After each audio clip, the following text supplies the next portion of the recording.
Welcome, welcome. I'm so excited to be here and have the opportunity to teach you how to achieve incredible health. I'm Dr. Joel Fuhrman.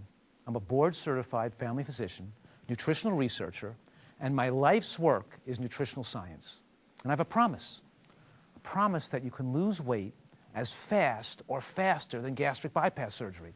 But unlike surgery, the results are permanent. In only 3 steps. 1, learn about the power of micronutrients. 2, eliminating food addictions. And 3, superfoods for pleasure and health. So look, what is incredible health? Let's describe it, okay? Incredible health means living your life into your later years, feeling great, being healthy, not being medically dependent, being able to walk and be mobile and not being in pain, be able to wake up every day excited about life, not going into doctors with emergencies, not having your full mental faculties intact, right? And your full physical powers that you had when you were young. We're talking about not having heart attacks and not having strokes, not getting demented, right? How many of you would like a promise that you don't have to have a heart attack when you get older? That you don't have to have a stroke? That you don't have to get demented? I don't know about you, but I don't want to be running for a bus worried about having a heart attack. I want to know that I can't have a heart attack. Am I making some incredible radical claim? Is this incredible? Am I just a total crazy guy, you know, saying that people can, isn't heart disease, isn't just the inevitable consequence of aging? Don't we just all get it as we get older? Well, you know what? Almost every person in America gets it as they get older. When we do autopsy studies on people in America, by the time they're 40 years old, if they die in a car accident or drowning, we look at their heart and we find that almost all Americans have atherosclerosis, more than 95% by the age of 45. But it doesn't have to happen to you. I'll tell you how I know this, how I know this is true. Number 1, there are what's called epidemiologic studies where they look at populations from around the world. And they find, first they look at primitive populations, eating simple, natural diets where people don't have heart disease. Then there are studies done where we study 100,000 rural Chinese who live in rural areas, who grow a lot of their own food and eat natural diets, and they haven't found one heart attack in that group. And look at the Framingham study done in Boston, where they followed people in this country, in New England, followed them, thousands of people, followed for 40 years. And what they find? That people who had an ideal weight, who didn't smoke, whose cholesterol was below 150 with a favorable cholesterol, they didn't have heart disease. Not one heart attack death was recorded for that group who had those favorable risk factors. I can say this as a physician. I've been in practice for 20 years, and I see patients every single day with advanced heart disease, people who've had heart attacks in their past. And you know what? These people get well, their chest pains go away, they lose the weight, their blood pressure comes back to normal, and they don't have heart disease anymore. Charlotte weighed 260 pounds. She lost 130 pounds. Now she weighs 130. That's a loss of half her body weight. But the weight loss isn't even the story here. The story is Charlotte was in a wheelchair after a stroke. She couldn't even walk. And she had diabetes requiring multiple medications. Charlotte is not diabetic anymore. She has no diabetes, and that means that her blood sugar is normal, below 100, without medication. You know, I tell my diabetic patients, let's not control your diabetes. If we're controlling it, that means you still have diabetes. We want to get rid of your diabetes.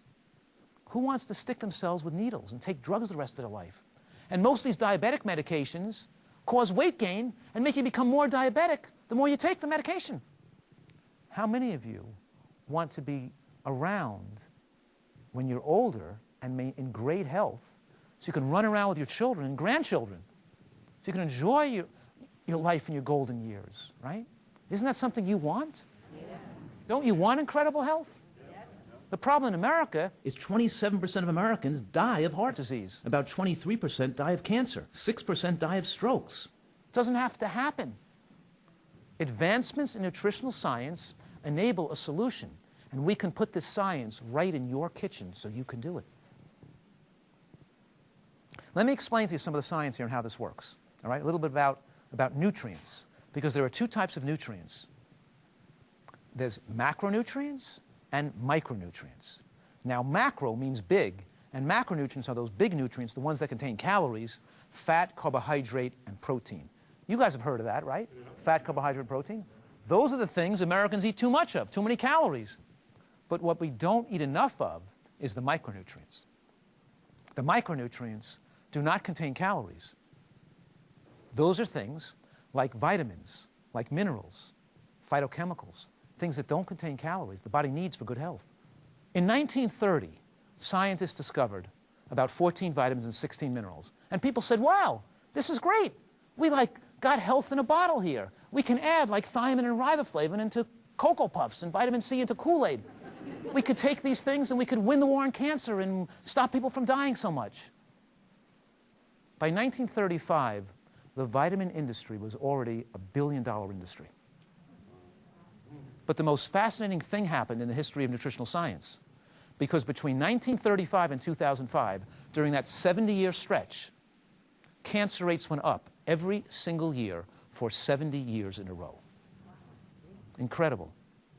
We saw a concomitant rise in diabetes, obesity, right? Autoimmune conditions, allergies. Boy, the diseases just were flourishing. But cancer rates, not one year did it even dip, just kept going higher and higher and higher and higher.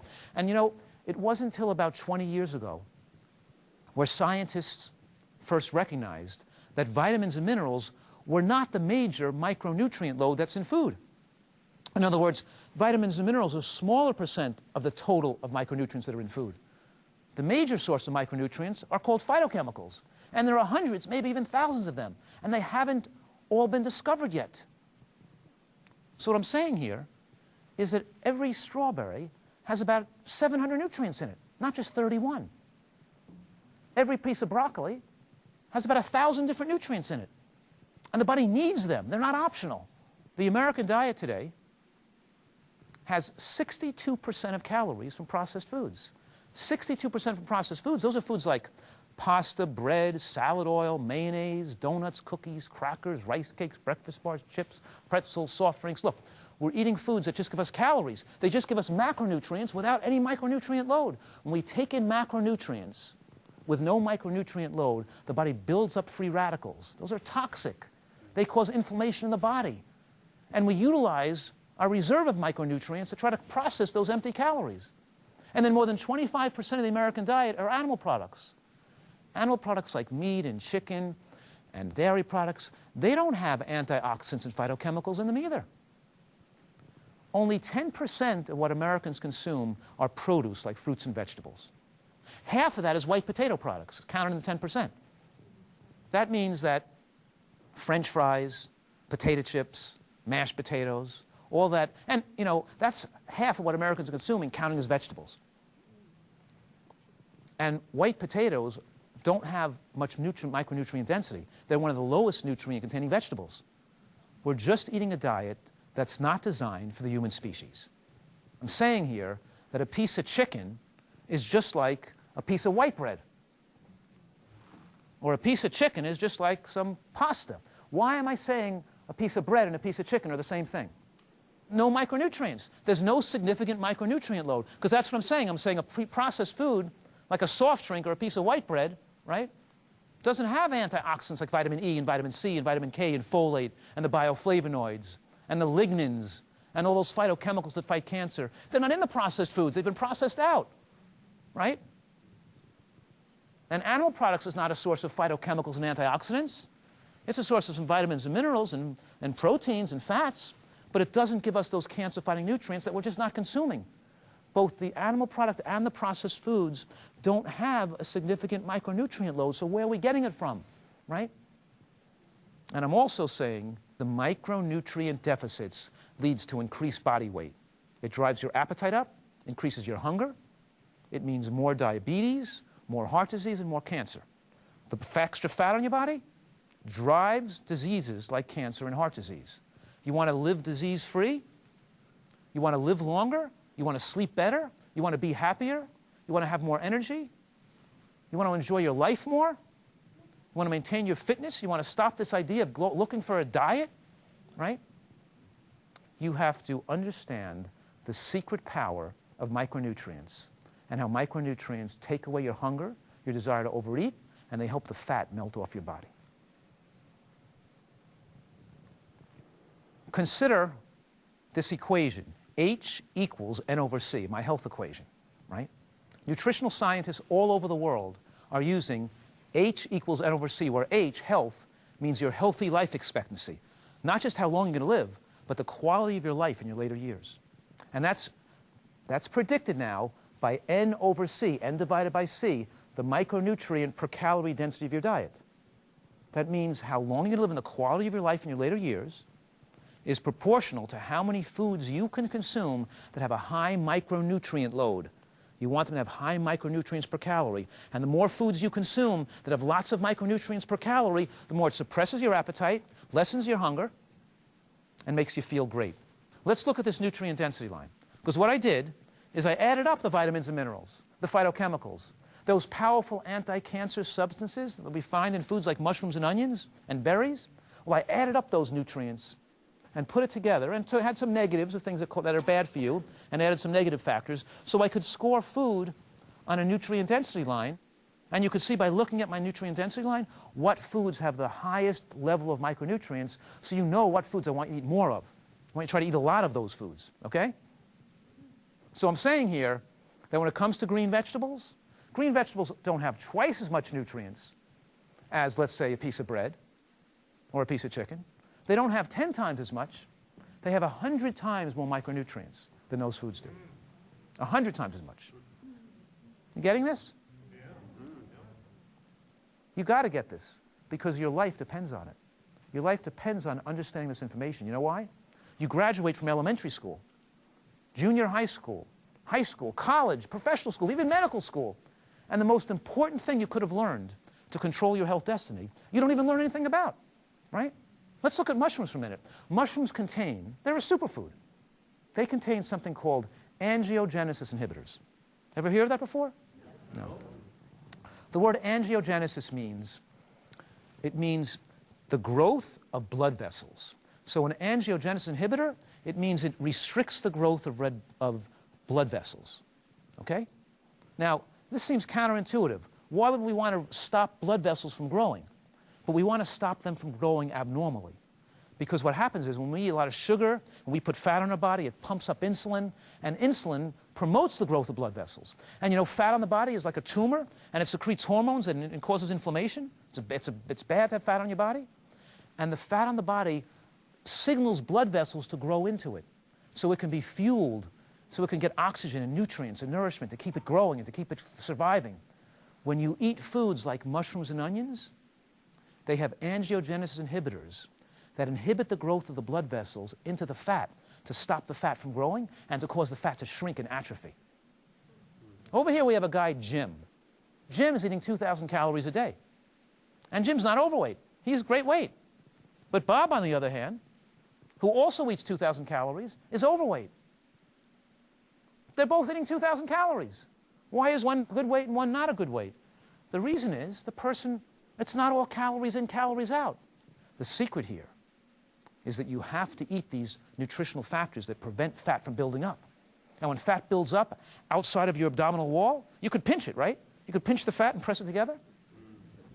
It's not only outside your abdominal wall. As I'm pinching this fat, there's just as much fat inside the abdominal wall that you can't pinch. When you have that big roll of fat out here, your body's swelled on the inside, and you have fat under the abdominal wall in with your organs, surrounding your heart, squeezing your liver, your kidneys, your adrenal glands, around your pancreas. The fat is all over the inside of your body, places the fat should not be.